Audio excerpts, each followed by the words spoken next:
13 अगस्त है और जन्मदिन है हमारा।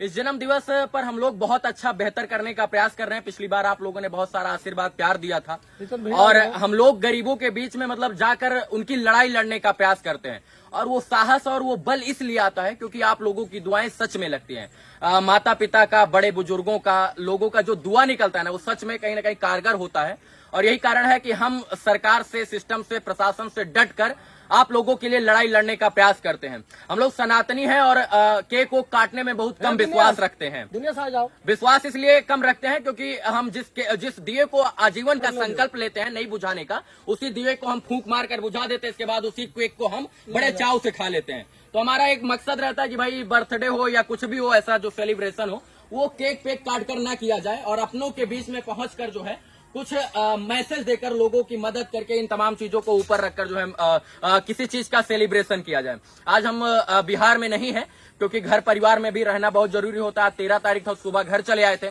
बिहार के लोगों का बहुत सारा फोन आया कि रवि जी रहना चाहिए। आज हमारे घर पर बहुत सारे सम्मानित लोग आए हुए हैं जिनको मैं बचपन से भी देखते चला आया हूं और आज ये मेरे लिए खुशी की बात है कि ये तमाम लोग इतनी दूर दूर से 35-40 किलोमीटर दूर दूर से चलकर आशीर्वाद देने के लिए आए हैं। ये बहुत गर्व का पल है हमारे लिए क्योंकि हमारे सभी पिता समान है, चाचा भाई समान है और सच में इनके आशीर्वाद की ही हमको जरूरत पड़ती है और इनका आशीर्वाद ही मिलता है तभी हम लोग इस तरीके का काम कर सकते हैं। 2 साल से बिहार, उत्तर प्रदेश और झारखंड के विभिन्न जिलों में जाकर हम लोग कार्य करते हैं। हमारे साथ हमारे पिताजी हैं जो है जिनको हम अध्यक्ष जी बचपन से कहा करते थे। 2010 और 11 से पंडित श्री लालजी शर्मा जी हैं और अनंतराम शर्मा जी हैं, हमारे बुआ के बेटे हैं और हमारे एक चाचा हैं पूर्व प्रधान महेश शर्मा जी हैं, देवरा कटरा से हैं, अयोध्या के। तो तमाम लोग आज यहाँ पर उपस्थित हुए हैं। ये बताइए आप लोगों का कार्य कैसा मेरा लगता है? बहुत अच्छा लगता है। बहुत अच्छा, कौन को आप वीडियो देखते हैं चाचा? जी जी, इधर आइए। अच्छा, क्या अच्छा लगता है आपको? आपका वक्तव्य जो है बहुत ही बढ़िया। हाँ इतना आनंद आ जाता है आपके वक्तव्य में। हाँ, हम और प्रधान जी बैठ करके शाम सवेरे देखा ही करते हैं भी। सच में हमारे लिए बहुत बड़ा विषय है कि इनकी उम्र, जितना मेरा एक्सपीरियंस है उसका 3 गुना इनका उम्र है। सच बात तो यही है और ये इस उम्र के लोग अगर वीडियो देखते हैं तो जीवन में ये हमारे लिए बहुत बड़ी चीज है क्योंकि इनके पास बुद्धि, विवेक और तमाम समझने की क्षमता हमसे ज्यादा है और ये उन्हीं लोगों को देखते हैं जिनकी परिभाषा इनको अच्छी लगती है। तो बहुत सारे लोग, आपको क्या अच्छा लगता है? हमको बहुत अच्छा लगता है जब आपका कार्यक्रम हम देखते हैं तो लोगों को बुला बुला करके लोगों को बताते हैं कि रवि भट्ट जी बोल रहे हैं। तो हमारे हिस्से का दायित्व तो हमें भगवान ने सौंपा, हम उसको ईमानदारी के साथ कर रहे हैं और सबको ईमानदार होना पड़ेगा तभी देश और राज्य का विकास होगा। हम अपने काम को ईमानदारी पूर्वक करते हैं और आज तक 2 साल में पत्रकारिता इतिहास में कोई इंसान ये नहीं कह सकता कि 1 रुपया रवि भट्ट ने किसी से लिया है और ये हमारे लिए बहुत बड़ा विषय है कि आज हमारे लोग आए। लालजी शर्मा जी हैं अध्यक्ष जी, आपको कहते हैं आज भी अध्यक्ष। चाचा ये बताइए कैसा लगता है कार्यक्रम? आपका कार्यक्रम बहुत ही सुंदर रहता है। कारण यह है कि आप बहुत निर्भीकता से और यथार्थ को समाज के पटल पर रखते हैं। जो वास्तविकता होती है उसी को संज्ञान में रखते हुए और वास्तविक स्थितियों से समाज को आप अवगत कराते हैं। ये बहुत बड़ी चीज है जो कि एक पत्रकार के लिए बहुत आवश्यक आधार होता है।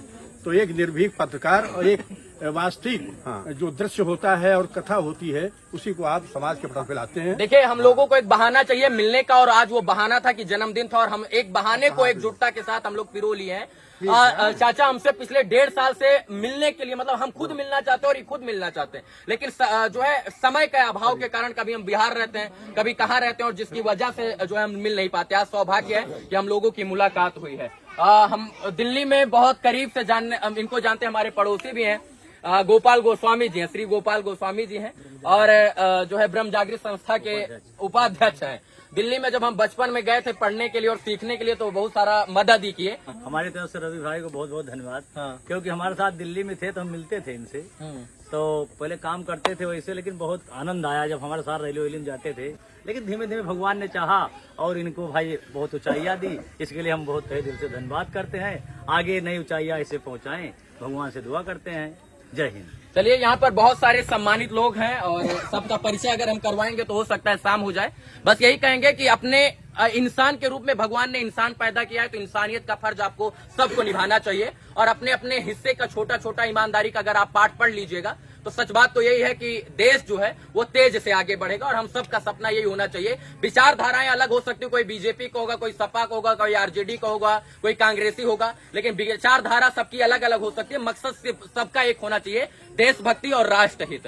विचारधाराएं कहीं भी हो, किसी भी प्रकार की हो, क्या महेश जी? नहीं बिल्कुल बिल्कुल विचारधाराएं कोई भी हो, लेकिन मुद्दा जो है देशभक्ति का होना चाहिए। एकदम मुद्दा देशभक्ति का होना चाहिए। चलिए, और आज इस शुभ अवसर पर रवि जी को इनके जन्मदिन से बहुत बहुत हम लोग बधाई देते हैं और इनके मंगल कामना करते हैं और भविष्य की भी उज्जवल भविष्य की कामना करते हैं। आप ऐसे ही, हम लोग गर्व करते हैं आप पे, गौरवान्वित करते हैं भाई कि आप ऐसे ही अपने पद पे अग्रसर रहें, विकास करते हुए। देखिए हमारे पिताजी हैं और जब सच में एक बाप ही चाहता है कि उसका बेटा उससे भी आगे निकल जाए। बाकी इस दुनिया में कोई नहीं चाहता है कि कोई उससे आगे निकले, लेकिन बाप और गुरु जो होता है वही चाहता है कि उसका शिष्य और उसका पुत्र आगे निकल जाए। हमको नहीं पता कि हम अच्छा कार्य करते हैं या नहीं, हम इनको खुशी होता है या नहीं, लेकिन नाराजगी हरदम रहती है कि ऐसे नहीं, ऐसे करना है। और सच में जब ज्यादा खुशी व्यतीत कर देंगे तो हम हवा में उड़ने लग जाएंगे। तो यही चीज है, पापा हरदम मतलब समझाते रहते हैं और बहुत आशीर्वाद है इन लोगों का कि आज हम इस मुकाम पर हैं, क्योंकि बाप का जब आशीर्वाद लगता है तो सच में कहते हैं कि झुराया हुआ पौधा भी जो है वो खिल जाता है। पापा क्या कहिएगा? आज बहुत सारे लोग आए हैं और आज आपके लिए नहीं, मेरे लिए आए हैं, ये आपके लिए खुशी का बात होना चाहिए। हाँ? सबसे पहले बहुत बहुत शुभकामना, दूर दराज से सभी आए हुए। अब हम क्या कहूँ, मित्र कहूँ कि भक्त कहूँ, वास्तव में परमात्मा की कृपा बरस रही है। इस पुरुषोत्तम मास के महापावन पर्व पर आज जो ये महारुद्राभिषेक शिव जी का हुआ, उसमें दूर दराज से सभी आए हुए सबको बहुत बहुत हार्दिक शुभकामना, मंगल कामना। और ईश्वर से ही निवेदन प्रार्थना करता हूँ, राधा रानी से, माँ सरस्वती, गायत्री, सावित्री सरस्वती से, ब्रह्म देवता से, राधा कृष्ण भगवान से, कि ऐसे मंगल कामना हम लोगों के हाथ ऐसे होती रहे और धर्म के कार्य, यज्ञ के कार्य, ऐसे गौ ब्राह्मणों की सेवा, सनातन धर्म की सेवा हम लोगों से ऐसे होती रहे। बोले सरस्वती माता की, कुल देवता की, धर्म देवता की, राधा कृष्ण भगवान की, भक्त और भगवान की, राधा कृष्ण भगवान की। हमारे अध्यक्ष जी जो हैं, इन्होंने माँ सरयू के गोद में जो है खड़े होकर कसम खाई थी कि हम जो है माता सरस्वती का एक मंदिर बनाएंगे। और माँ सरस्वती की ही वजह से आज हम लोग बोल पाते हैं, उन्हीं का वीणा का आशीर्वाद है, हम लोग इस तरीके से बातों को रख पाते हैं। हम लोग एक बहुत जल्द जो है इनके सपनों को चरितार्थ करेंगे, इनके सपने को साकार करेंगे। जो इन्होंने सपना देखा था आज से कई वर्ष पहले कि माता सरस्वती का एक भव्य मंदिर बनना चाहिए अयोध्या में, उसमें हम लोग बढ़ चढ़कर हिस्सा लेंगे। बाकी आप लोग इतनी देर तक इस वीडियो को देखें, सबको सादर आभार, धन्यवाद, जय हिंद। जय हिंद।